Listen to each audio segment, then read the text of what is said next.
What's good, sports gamers, and with this video I'm going to go over with you how to improve your decision making to help limit turnovers, the full passing controls to help you accomplish this, and increase your chance of scoring each time up in NBA 2K23.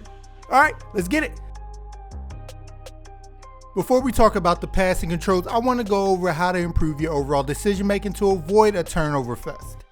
In games like Madden and 2K, use the defenders to thrive in environments where opponents are see it, pass it, feeling rushed or sped up, whether it be just from playing the game or against pressure. Develop tunnel vision at the first guy they perceive as open, not taking the time to notice any immediate defenders in or about to be in their target's passing lane. And playing the game enough where you develop decent enough reaction time, you realize these are some of the easiest players to play against and set up into throwing bad passes. If you draw a straight line from the ball to your target and the defender's in between or is close, even if your target is ahead of them, is when your pass could be in danger. Especially when everybody's on the move, that's where it's most beneficial to point out these situations, because the defender can completely take themselves out of the play by attempting to go for a steal. Like you see here, you can string this pass up ahead along for a little bit because you know if Nurkic goes for the steal, my guy's even more wide open, so it's worth it to wait. So firstly, you must internalize this quote. Just because he's perceived as open, especially if he's the first guy you see open, doesn't mean he actually is open, especially against quick twitch players. So you have to be aware of who comes open, then also decide if it's an actual pass to make by being aware of any immediate defenders that can come into the passing lane before you commit to hitting the button. Have to realize a lot of passing decisions are made in that 2 dribble, so about a second and a half time frame. Against a player who isn't active on defense, sure, it's easy to swing the ball around, but it gets way tougher when you and your opponent start seeing who's open at the same time and both can do something about it. Which is why it's important to know who is a threat to jump into the passing lane at each pass. Take a regular pick and roll, for instance. Against a lot of players, if you're quick enough, it's one of the easiest plays to intercept, because it's hard not to focus on the roll man and his perceived openness, when you should be looking at much more, like the weak side defender, which is the guy on the opposite corner of the ball handler, who usually is the guy that blows up the play. Now, if you notice ahead of time, you can count your 2 dribbles, which the reason I say 2 is it's usually the amount of time, which is a second or so, to give the opponent to process the open threat and start to commit to coming over. And if you take that time and know what defender to look for, you can then commit to the pass instead of blindly throwing it to the roll man because he's open and you just got picked. Knowing the immediate threat to your pass and internally having the clock in your head can help slow things down for you so you can stay a step ahead and prevent panic throws and actually counter if they reveal themselves itchy to jump your pass. Now let's go into the controls, and first we're going to talk about icon passing. By hitting R1 or RB on your controller, it ties every player on the court to a specific button on your controller, removing the need for the game to pass it to somebody you didn't want to for 100% guaranteed accuracy. Now if you go into your options and then controller settings and then down to icon passing, you can modify it further. If you switch to full receiver control after bringing up your icons with R1 or RB, if you hold the player you want to pass it to's icon, you will see underneath the player light up, indicating you now have control of them. You have 2 seconds to move around with that player and pass it to them by letting go of the icon before the game automatically passes it to them for you. So this can be valuable 2 seconds in putting your player in a better position to receive the ball and or score. Switching to pass type control lets you perform different passes to your target depending on how you hit their icon. Double tapping gives you a bounce pass, regularly hitting it gives you a normal pass, and holding their button gives you a lob. And of course, setting it to default will just give the player a regular pass when you hit the icon, no matter what you do. Now that we're used to icon passing, I'm going to go over what you should be using the majority of the time, and it's icon lead passing, which you want to make sure you have enabled in your controller settings first off.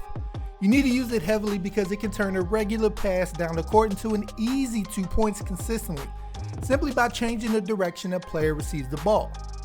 So to do it after bringing up your icons with R1 or RB, you can lead the player you want to pass it to in any direction you like by flicking the left stick in any direction before you hit your target's icon.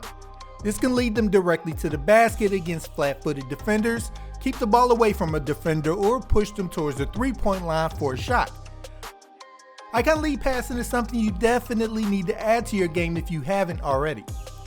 If you're long distance and somebody's wide open down the court, or multiple guys are in the middle of the court and you want to pass it to the guy closest to the rim quickly without even looking at their icon, you can utilize the pass to the closest player to the basket button, which you activate by again bringing up R1 or RB on your controller and then hitting L1 or LB if you see somebody coming open near the hoop. You can also use this if you utilize pick and rolls with guys at different positions. So instead of hitting their different button, you can just utilize the pass to the guy closest to the rim button to pass it when the time comes. And if the pass isn't as open as you thought, you can simply remove the icons by hitting R1 or RB again. Next up, we got alley-oops. And to improve your alley-oop ability, you have to know when to not throw them. And it's mostly when your intended target's path is blocked by a defender or you have an awkward angle, like if you're both coming from the middle of the court. So you want to make sure you have a clean lane to get himself into to catch the ball. Other times you can connect while he's standing still if he's in front of the rim and you're on the side, or you both are on opposite sides of the rim and you can simply toss it up there. On both gens, you now have to deal with a meter, but it's simple. You want to land inside the white tick, inside the green, and it's pretty lenient as you're still going to hit the shot as long as you land inside the green. And you can hit either the shoot button or flick the right stick in any direction to stop the meter. Now to perform an alley-oop to yourself. You want to follow the same principles as a regular alley-oop, where you want to make sure you have a direct path to the rim to catch the ball, as the game won't warp you through traffic. And to achieve it, you double tap triangle or Y on your controller while driving towards the rim. You can hold the second tap of the button or tap it doesn't matter. The main opportunity you will find to do this will be on fast breaks, although it isn't impossible to pull off in the half court. And again, when you activate the dunk, you will have a meter to deal with, and your goal is to land inside the white tick as close as possible to slam it home. And you can attempt this coming from any angle, although coming from around the middle, you're more likely to perform an actual dunk instead of an alley-oop layup. Next, we got the bounce pass. Its purpose in game is to make it harder to intercept the ball because of its low trajectory. To perform it, you aim the left stick towards your target and then press the circle or B button on your controller. This is perfect when your opponent is trying to get in your passing lane, and this can get the ball right by them. Next, on current gen only, same alley-oop rules apply.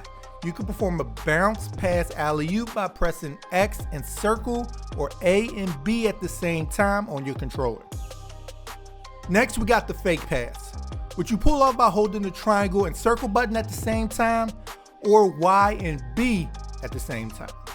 The fake pass is your friend, as it can get you out of trouble by picking up your dribble while in traffic, and they can further influence itchy human defenders who try to anticipate and jump your passes. To perform a lob pass, you tap the triangle or Y button on your controller. A lob pass, because of its high trajectory, is a popular pass to get to post players, and because it slows down the pass, and with the flyby miss steal animation in the game, it can cause defenders to overrun players, I've found, before they actually get the ball because of how slow the pass is. Next, let's go over the lead to basket pass, which is a counter against tight coverage by defenders, making your players cut to the basket, which you pull off by aiming the left stick at your target and then hold triangle or Y on your controller, and let go of the button when you're ready to pass. Now, if you attempt to get them to cut and you notice they won't have a clear lane as you thought, hit R1 or RB once to cancel the pass and hit it again to bring down the icons, or else the game will automatically pass it to them. Next is a longtime favorite of mine, and it's the skip pass.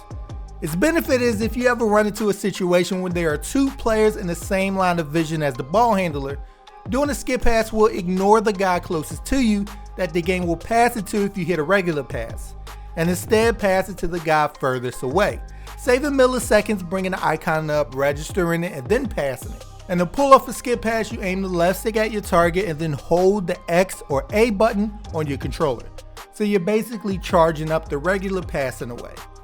and it will skip the immediate target in favor of the one further away. This is helpful for me hitting guys on the opposite corner on a fast break or driving into the lane.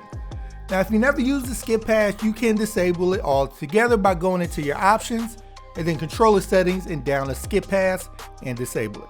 So no matter how long you hold the button, it will still be a regular pass.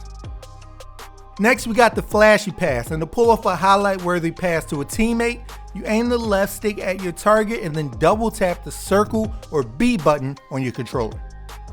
Now to roll the ball inbounds to save time, you do so by pressing the triangle or Y button on your controller when inbounding the ball. But make sure no defenders are within range to make yourself look stupid when you do it. And lastly, let's go over your pass target profile settings. So if you go into your controller settings and all the way down, you will find your pass target profile. This lets you adjust what do you want to take the lead when passing the ball, the direction, distance, or openness.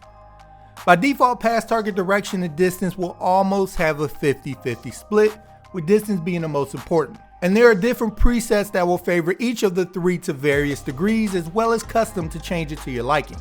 Pass direction, I don't want to change this too much because lowering it will have the game ignoring where you're actually pointing the left stick, and you don't want that.